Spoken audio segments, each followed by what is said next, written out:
Merry Christmas Eve, friends! We're tracking a very strong storm system across the West that's bringing some truly remarkable precipitation totals.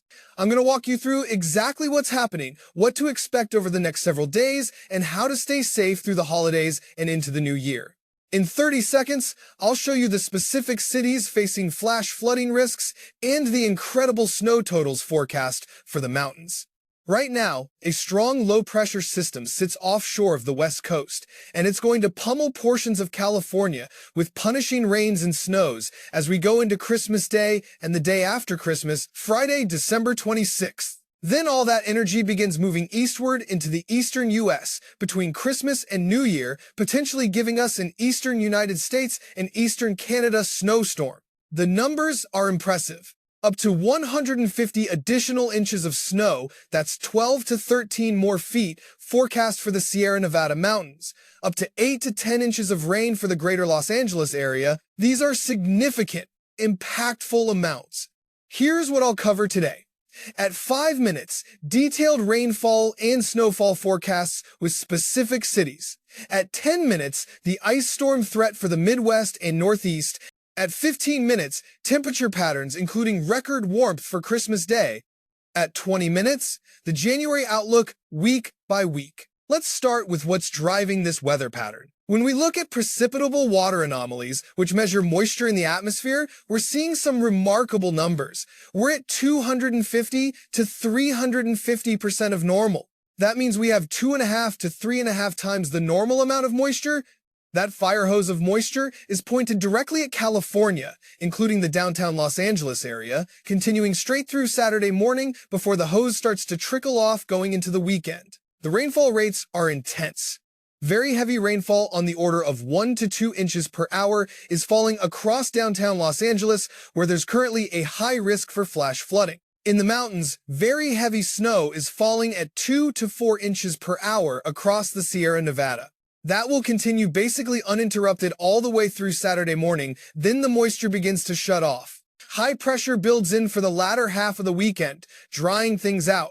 Maybe some leftover Colorado Rockies snow going into Sunday, but the main event will be winding down. Mudslides are a very likely scenario because we're seeing so much rainfall in such a short amount of time.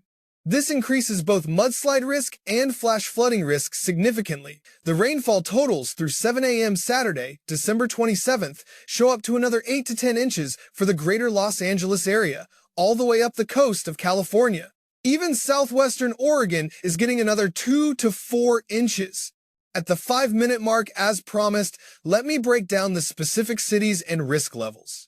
For high risk of life-threatening flash flooding, we have Santa Barbara, Oxnard, Santa Clarita, Palmdale, the greater Los Angeles region, Riverside, and just south of Victorville. This is the highest alert level, meaning forecasters have high confidence that dangerous flooding will occur in these areas. The moderate risk zone, shown in red, extends from Santa Maria and Lompoc all the way down to Long Beach, Anaheim, Santa Ana, all the way to Oceanside, over toward Cathedral City in California. Significant flash flooding will be possible in these areas. Moving up toward Bakersfield, that's where we have a slight risk for flash flooding. A bit lower of a threat, but still a decent risk that extends even as far south as San Diego. This flash flood risk isn't limited to California. It extends into southern Nevada, including the Las Vegas area, northwestern Arizona, and southwestern Utah. Tomorrow, on Christmas Day, we're seeing a moderate risk for significant flash flooding in similar areas, from the Anaheim region into Los Angeles, Santa Clarita, all the way up toward Bakersfield. Still a flooding threat as we go into Friday, December 26th. Then once we get to the weekend, notice the flooding threat shuts off, although some creeks, rivers, and streams may still be swollen with water. Critical safety reminder, never drive on a flooded roadway. You don't know how much water is over the road or if the roadway is washed out underneath. Turn around, don't drown. Now for the snowfall forecast through 7 a.m. Saturday, December 27th. The numbers are truly impressive. Snowfall amounts could be up to 150 additional inches for the Sierra Nevada mountains. That's 12 to 13 more feet of snow. The Cascades in Washington State and Oregon are looking at a couple of feet, The Rockies into Idaho, western Montana, Wyoming, outside Salt Lake City, even western Colorado will see a few feet with the heaviest, likely into Idaho near Boise. Very strong wind gusts will be moving across the west coast, including Northern California, before daybreak tomorrow on Christmas Day. Wind gusts could reach 70 to 80 miles per hour, especially in higher elevations. Make sure you're driving with caution tomorrow if you have to travel on Christmas Day. The visibility forecast shows the wind and snow component clearly. Some of the passes in the Sierra Nevada will see white-out conditions literally almost uninterrupted through Friday afternoon. If you have to travel in higher elevations, please travel with caution. Put snow chains and snow tires on because you're going to need them. If anything, just avoid travel through the weekend in the higher elevations. It's going to be really challenging out there. For the rest of the United States this evening, we're seeing a couple snow showers and flurries across portions of the east, maybe the northeast, up into Ontario and Quebec. Going into Christmas Day, maybe some snowfall to start the day in Maine. Another clipper system moves through southern Canada, Saskatchewan, into Manitoba on Christmas Day, moving into Ontario that night. At the 10-minute mark, I want to discuss the ice storm threat that's developing. We're watching for an ice storm threat from northeastern portions of Minnesota near the Arrowhead down into the northern portion of Wisconsin and through Michigan. This could produce potentially a light glaze up to a quarter-inch of ice, which could make it very treacherous on area roadways. Scattered power outages may result as well. The ice threat shifts going into Friday night into Saturday morning down into Pennsylvania, Maryland, and southern New Jersey. We're watching big cities like Baltimore, Philadelphia, down toward Trenton, and even Washington, D.C. can see some ice and freezing rain where the colder air is a bit deeper.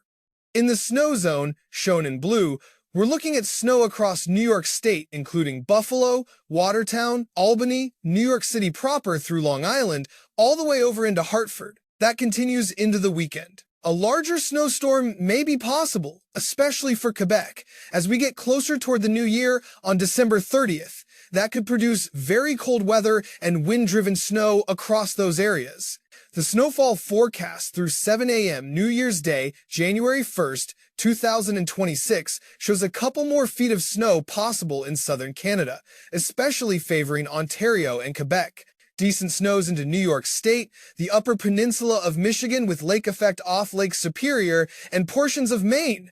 Otherwise, it's the mountains out west that continue seeing very heavy snowfall. Wind gusts in the central and eastern U.S. through New Year's Day show some strong winds into the northeast and southeastern Canada as low pressure really winds up around December 29th and 30th, just before the New Year holiday.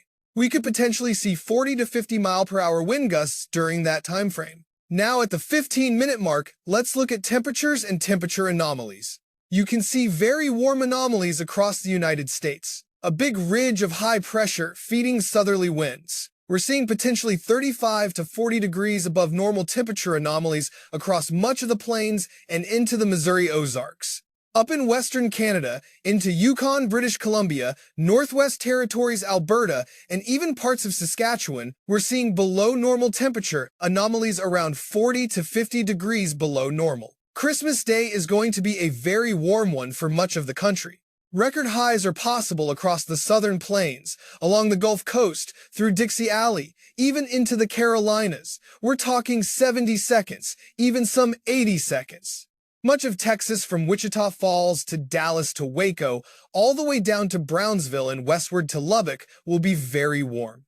Look at the contrast, though. It's 80 seconds in Texas, but 80 below, with temperatures and wind chills up in Greenland and much of Canada. Sub-zero wind chills going into Christmas Eve and Christmas Day as well. The snowpack forecast shows what you'd expect with warmer temperatures.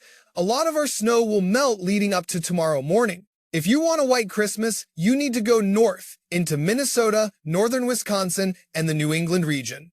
Or north into Canada for our friends up there, especially British Columbia, Ontario, Quebec, and Newfoundland, seeing heavy snow on the ground. Shots of cold air will be coming, one this weekend across portions of the Northeast and Quebec.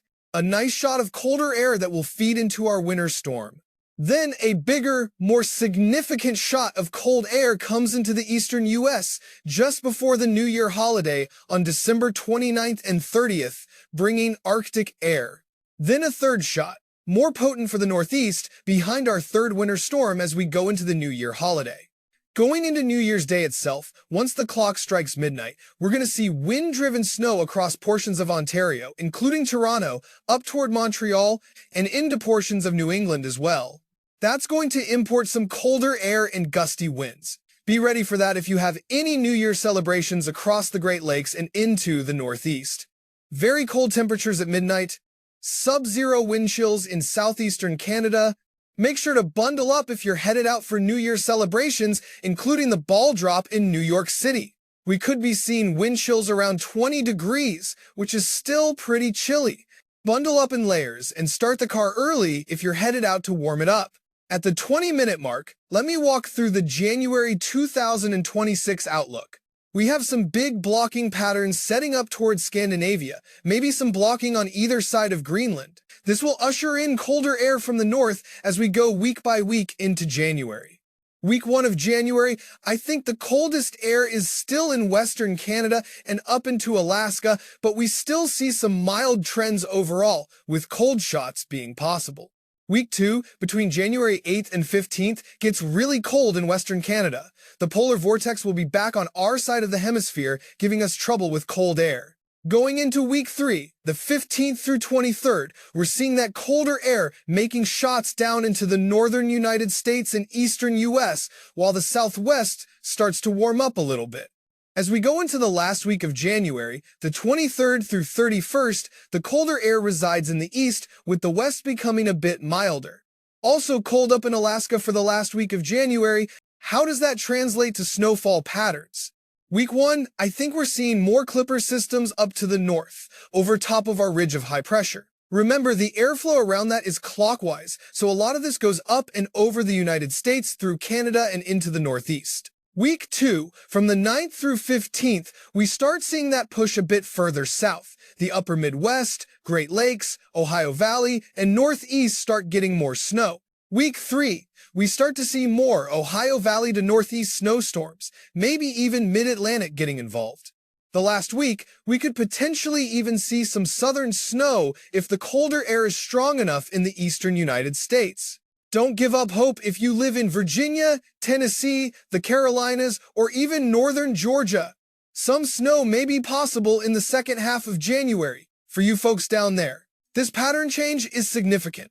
We're transitioning from a mild, ridge-dominated pattern to a colder, more active winter pattern. Multiple storm systems will have opportunities to develop and bring winter weather to various parts of the country.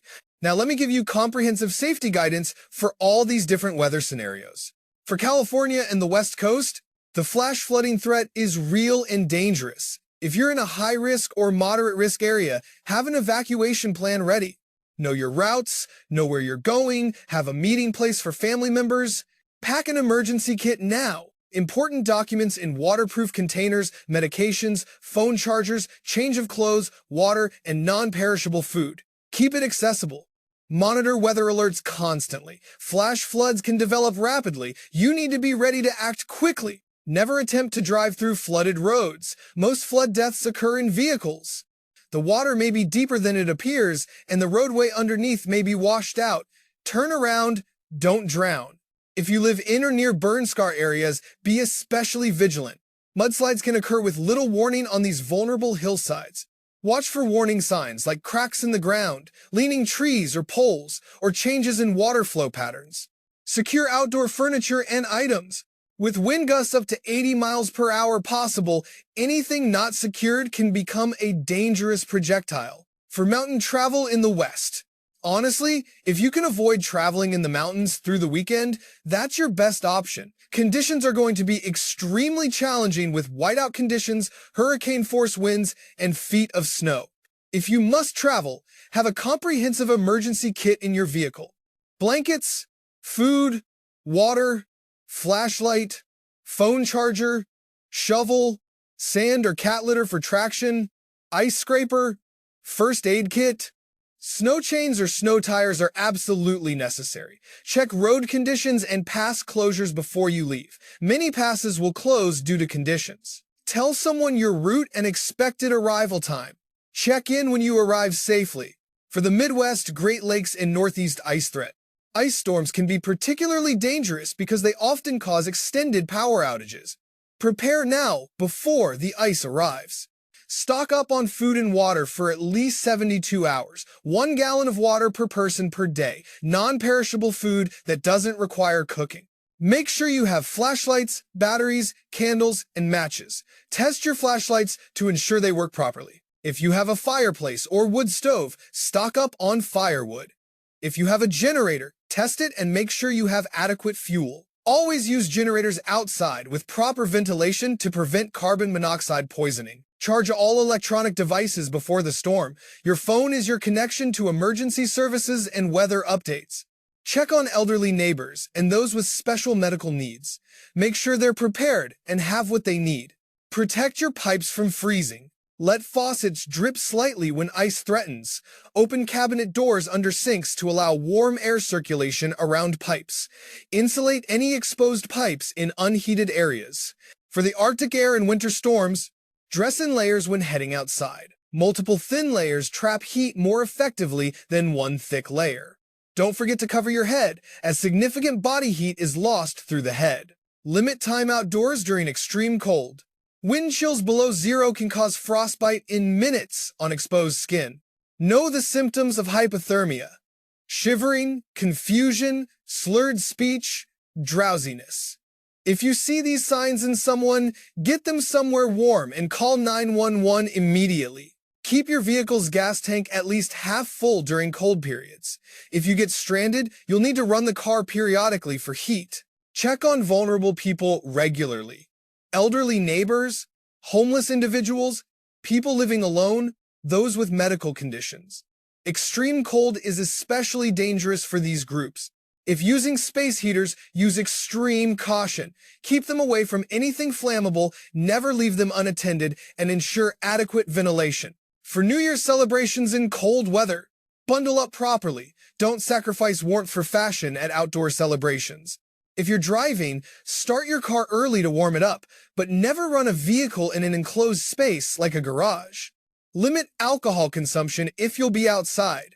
Alcohol makes you feel warm, but actually lowers your body temperature, increasing hypothermia risk.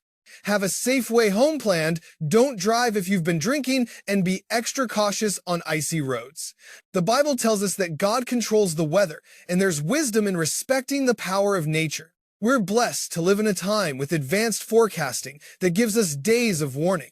Our grandparents didn't have that advantage. Use that warning wisely. Prepare properly. Help your neighbors prepare. Look out for those who can't look out for themselves.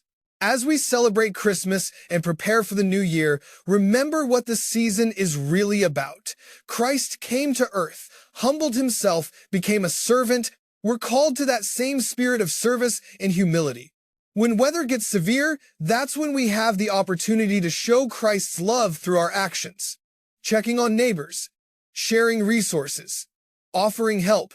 These aren't just nice gestures, they're living out our faith. Let me give you the complete timeline once more. December 24th, today. Strong storm system pummeling California, heavy rain 1 to 2 inches per hour, heavy snow 2 to 4 inches per hour in mountains, high-risk flash flooding Los Angeles area, wind gusts to 80 miles per hour. December 25th, Christmas Day, California storm continues, moderate risk, flash flooding. Record warmth across southern plains and Gulf Coast with temperatures in the 72nd and 82nd. Possible morning snow in Maine. Clipper through southern Canada. December 26th, Friday. Ice threat begins Minnesota, Wisconsin, Michigan. Light glaze to quarter-inch possible. California moisture begins shutting off. Mountain snow continues. December 27th, Saturday. Ice threat shifts to Pennsylvania, Maryland, New Jersey. Major cities, Baltimore, Philadelphia, D.C. potentially affected. Snow across New York State. California drying out. December 28th through 30th, Sunday through Tuesday, first Arctic air shot, wind-driven snow, Great Lakes and Northeast, building toward larger storm for Quebec around the 30th, 40 to 50 mile per hour wind gusts possible. December 31st, New Year's Eve, cold, windy conditions for celebrations, sub-zero wind chills, southeastern Canada, wind chills around 20 degrees New York City. January 2026, Week 1, cold in Western Canada and Alaska with mild trends overall. Week 2, polar vortex on our side bringing significant cold. Week 3, cold air pushes into northern and eastern U.S.